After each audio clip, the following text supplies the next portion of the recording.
Hello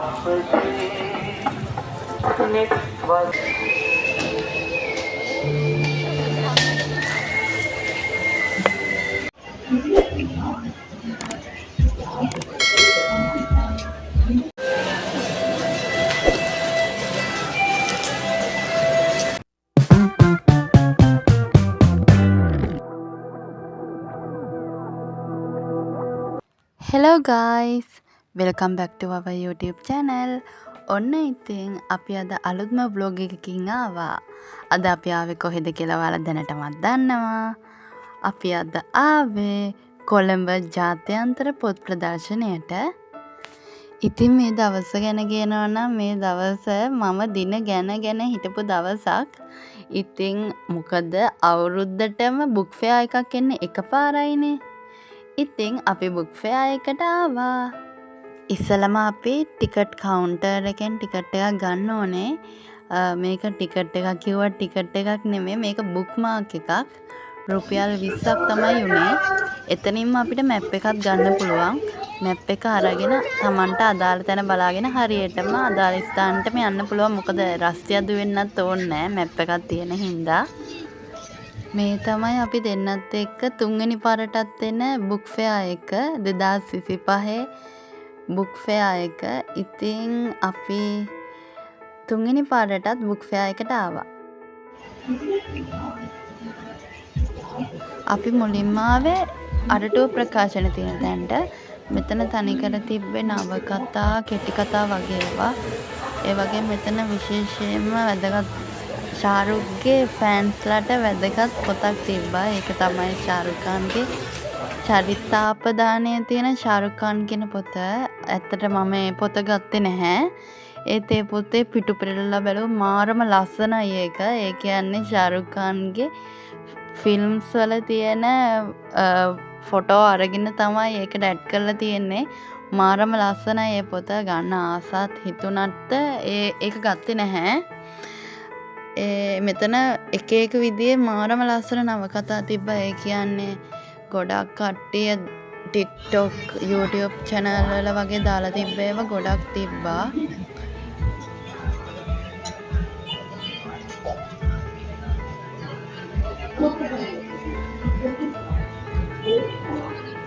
අරටුව ප්‍රකාශනකෙන් එළියට ආවට පස්සේ අපි ආවේ ඒ කියන්නේ H hall එකට. H hall එකේම තමයි අරටුව ප්‍රකාශනත් තියෙන්නේ. H hall එකේදී ළමයින්ට අවශ්‍ය හැම ද්‍රව්‍යයක්ම ගන්න පුළුවන්. ඒ කියන්නේ පාසල් උපකරණ හැම දෙයක්ම එතන තිබ්බා. ඊට පස්සේ අපි එතනම හෝල් එකකට ගියාට පස්සේ එතනත් ලස්සන හැම නවකතාවම වගේ තිබ්බා. අර ශාරුක් ખાන්ගේ පොතත් මේ තියෙන්නේ. තව The Secret කියලා කළු පාට පොතක් තිබ්බා. ඒ පොතත් අමුතුම ලුක් එකක් තිබ්බා. ඒත් ඒක ගන්න හිතුණට ගත්තේ නැහැ.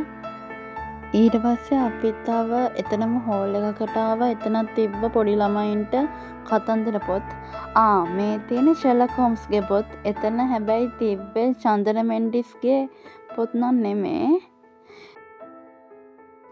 මේ තියෙන්නේ සුරතලුන්ගේ කනත්ත. ඒකට ෆිල්ම් එකකුත් තියෙනවා. මම මේ පොතට හරිම ආසයි. මේ සැරේ නම් ඒක ගන්න ඕමනාවක් තිබුණේ. මොකද මම කලින් සැරේ එක ගත්තා. දැන් ඊට පස්සේ අපි ආවේ අකුර ප්‍රකාශන තියෙන තැනට. මෙතන තිබ්බ තනිකර ෂෝට් නෝට් තිබ්බා. 6 ඉඳන් සියලුම පන්තිවලට අවශ්‍ය ෂෝට් නෝට් තිබ්බා. එතකොට මේවල දකින්නේ පාස් පේපර්ස් ළමයින්ට අදාළ පාඩම් වලට තියෙන පේපර්ස්. මට මතකයි අපි ඒ කාලෙත් ඔය අකුර ප්‍රකාශනවල පේපර්ස් කරා. මාරම වටිනවා. අකුර එකේම තව පැත්තක මම දැක්ක වෙනම නවකතා කෙටි කතා තියෙනවා. මැක්සියම් ගෝල්කිගේ අම්ම කියන නවකතාවක් තියෙනවා මම දැක්කා. ඒ වගේම එතන මොහන් රාජ් මඩවරසගේ පොත් හිටන් තිබ්බා. අනේ ඉතින් බලන්නකෝ මේ පොත්වල ලස්සන මාරම කියුට්. ඉස්සර අපි බලපු කතා පීටර් පෑන් වගේ අපි ඔය ප්‍රින්සස්ලා ගිහින් කතා බලන්නේ. ඉතින් ඒවා පොත් විදියට තියෙනවා. ඒක මාරම ලස්සන පිට කවර එකකින් ආසම හිතෙන විදියට හදලා. තාමත් ඉතින් ඒවට ආස හිතෙනවා අපිට. ඒක තිබ්බේ අකුර ප්‍රකාශන තිබ්බ තැන. තව මෙතන Secret 7 වගේ පොත් තිබ්බා. එතන පොත් සෙට් එකම තිබ්බා. ඒක සිංහලයට පරිවර්තනය කරලා තිබ්බේ. මේ ඔයාලා දකින්නේ අකුර ප්‍රකාශන තිබ්බ තැන තිබ්බ ඩ්‍රෝවින් බුක්ස්. තව ඔතන නෝට් බුකුත් තිබ්බා. ඒවා හරිම කියුට්. ඒ වගේම ලෝකයේ විවිධ රටවල් කියලා ලෝක සිතියම් තිබ්බා. අර ළමයින්ට නම් කරන්න එහෙම වෙන්නේ. ඉතින් ඒක සැරින් සැරේ කොළ එක ගානේ ගන්නවට වඩා එක සැරේම ගන්න එක හොඳයිනේ. තව එතන ප්‍රස්ථාර කොළ, half sheet, A4 කොළ හැම දෙයක්ම වගේ එතන තිබ්බ බන්ඩල් එකම ගන්න එක ලේසියිනේ සැරින් සැරේ ගන්නවට වඩා. ඉතින් මේ බුක් ෆෙයා එකේදී මේක ගන්න තියෙනවා නම් ගොඩක් වටිනවා. මොකද සැරින් සැරේ ගන්නවට වඩා. ඒ වගේම A4 කලර් පේපර් තිබ්බා බන්ඩල් විදියට ප්‍රස්ථාර කොළ. ඉතින් ඔයාලට මේ හැම දෙයක්ම එකම තැනකින් ගන්න පුළුවන්. මම දැකපු එකම තැන අකුර ප්‍රකාශන තව තැන්වල තියෙන්නේ නැති. ඒත් මම මෙතන දැක්ක හැම දෙයක්ම තියෙනවා. නැති දෙයක් නැති තරම් හැම දෙයක්ම මෙතන තිබ්බා. පොඩි ළමයින්ට එක වසරේ ඉඳන් හැම ළමයින්ටම අදාළ වෙන හැම දෙයක් බඩුවම තිබ්බා. බලන්නකො මෙතන රැපින් පේපර් හිටන් තියෙනවා. ඒවා මාරම ලස්සනයි. සාමාන්‍යයෙන් බුක් ෂොප් එකකින් ගද්දි ලොකු ගාණක් යනවා. ඒත් මෙතනින් ඩිස්කවුන්ට් එක ඔයාලට ගන්න පුළුවන්. මාරම වටිනවා. ඒ වගේම බලන්නකො මෙතන පැන්සල් පර්ස් හිටන් තියෙනවා. ඒ කියන්නේ අලුත් අවුරුද්දට ළමයින්ට ඕනේ හැම දෙයක්ම මෙතනින් ගන්න පුළුවන්. මේ බලන්න මෙතන තියෙනවා බ්‍රවුන් පේපර්. ළමයින්ගේ පොත්වලට පිට කවර දාද්දි ගොඩක් කරදරයිනේ. සරින් සරේ ගන්න උනොත්. ඒත් මෙතන ලොකුවට තියෙනවා බ්‍රවුන් පේපර් රෝල් හිටන්. ඔය බලන්න පැන්සල් කේස් අර ලස්සන යුනිකෝර්න්ගේ තියෙන. මේ දකින්න වල ෂර්ලොක් හෝම්ස්ගේ පොත්. මේක වෙනම හෝල් එකක තිබ්බේ.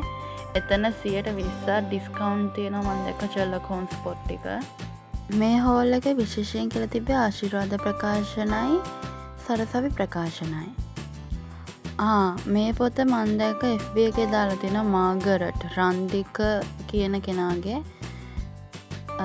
තව මෙතන මන්දෝදරේ, මාගම් සෝලිය, නිල් කටරොළු, ටොක්සික්, මොහන් රාජ් මඩවලගේ හැම පොතම වගේ එතන තිබ්බා.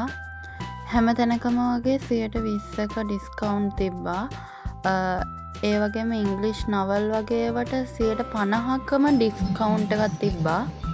ඔන්න දැන් ඉතින් අපි ආවේ මං ආසම පොත් ප්‍රකාශනය තියෙන තැනට. මොකද්ද දන්නවද ඒක? මියුසියස් පොත් ප්‍රකාශන. මෙතන මම පොත් දෙකක්ම ගත්තා. එකක් නෙවලයි කියලා එකක්. අනිත් එක මංජුල සේනාරත්න සර්ගේ පොතක්. ඉතින් මං ආසම ප්‍රකාශනයක පොත් තියපු පොත් තමයි මේක. මේ දවස්වල ප්‍රසිද්ධම වෙලා තිබෙ සේපාලිකා නවකතාව. ඒක කොටස් දෙකක් තිබ්බා. ඒක ගන්න නම් හෙන පොලිමක් තිබ්බා. ඒත් මට නම් ඒ පොත කියවන්න තරම් ආසාවක් තිබ්බේ නෑ. ඉතින් ඒ පොත නම් ගත්තේ නෑ. මම කියපු පොත් දෙක තමයි ගත්තේ. නෙවලයි කියන එකයි තව මංජුල සේනාරත්න සර්ගේ පොතකුයි. මංගාව මංජුල සේනාරත්න සර්ගේ පොතක් තියෙනවා දෙවෙනි ගැහණිය කියලා. එයාගේ තව ප්‍රියා සමග ඉරිදාවක් කියන පොතත් මං කියවලත් තියෙනවා. ඉතින් ඒ සර්ගේ පොත් ගොඩක් ලස්සනයි. ඉතින් හැමදාම වගේ මම මෙතනට වරද්දන්නෙම නැතුව අනිවාර්යෙන්ම එන්නේ එයාගේ පොත් ගන්න. එයාගේ පොත් මාරම ලස්සනයි. ඉතින් අපි ඊට පස්සේ ආවේ පුංචි කාලේ අපි කියවන පොත් බූලා. තව අනේ මන් දන්නේ ඒ පොත් මාරම ලස්සනයි. ඒවා වල පින්තූර මාරම ආසයි මම. ඔය තියෙන්නේ දඟයා. ඉස්සර මට මතකයි ඔය පොත්වල පිටු කපලා මං සමහරලාට පොත්වල අලවනවා. ඒනම් ඉතින් මොඩ වැඩක්. ඔය මුතු කුමාරි කියන පොතට මං ඉස්සර හරි ආසයි. ඔක මං ගාව ඉස්සර තිබ්බා. ඒ පොතට මම මාරම ආසයි. ඔතන තව දියකින්දිරියන් සම්බන්ධව මොනවා හරි එක එක කතා තිබ්බා. මම වැඩියෙන්ම ආස බූලා, පුංචි සුරංගනාවේ, මුතු කුමාරි, දේදුණු කුමාරි ඒ වගේ ඒවා කියලා තියෙන ඔක්කොම මට කවදා හරි දවසක ඔය පොත් ඔක්කොම කියවන්න ආසයි. ඔය කිඳුරු කුමාරි කියන පොතට මං ඉස්සර හරිය ආසයි. ඒක පින්තූර මාර ලස්සනයි. තාමත් ආස හිතෙන පොත් තමයි ඔය. කොච්චර වයසට ගියත් ඔය පොත් වලට තියෙන ආසාව නම් කවදාවත් නැති වෙන්නේ නැහැ.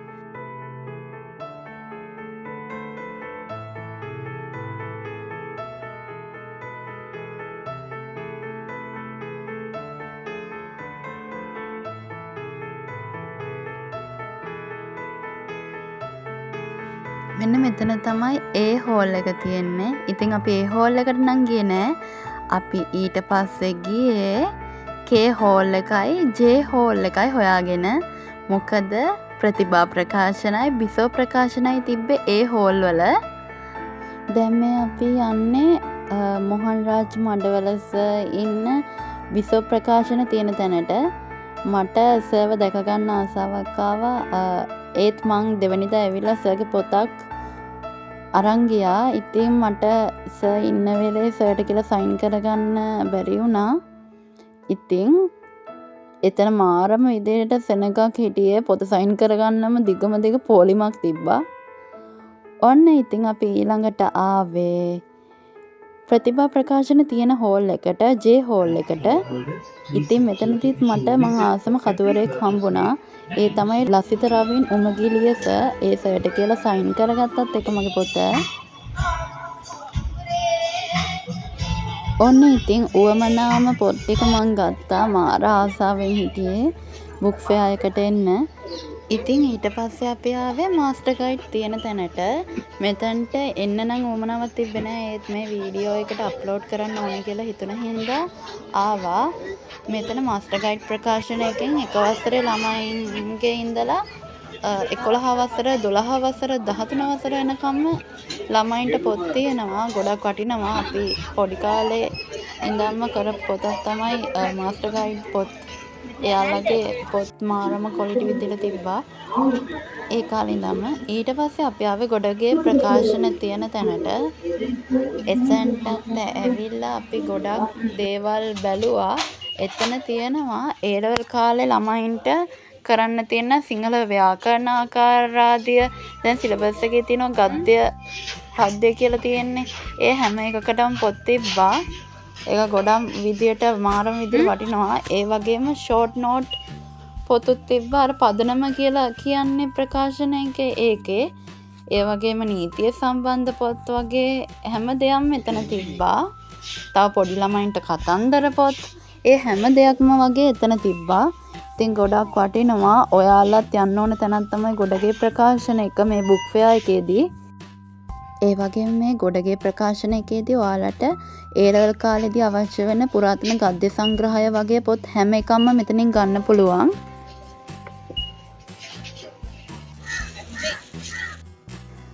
තව මෙතන බණ්ඩාරනායක අනුස්මරණ කියලා අර හෝල් එකක් තිබ්බා. එතන හැමදේම වගේ තිබ්බා ග්‍රන්ථ එකතුවක් විදිහට හදලා.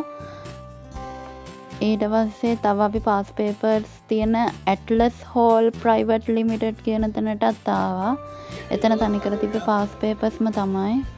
මේ තවත් තැනක් එතනත් තිබ්බා ගොඩක් නවල්ස්. මේ තියෙන මෙයිමාර ප්‍රසංගයේ පොත්තට ගහපු මග් එකයි නෝට්බුක් එකයි. තව මෙතන මහින්ද ප්‍රසාද් මස්සිඹුල සර්ගේ අනිත් පොතුත් තිබ්බා. අපොయ్యాව සෙන්කොට්ටම් වගේ පොතුත් තිබ්බා.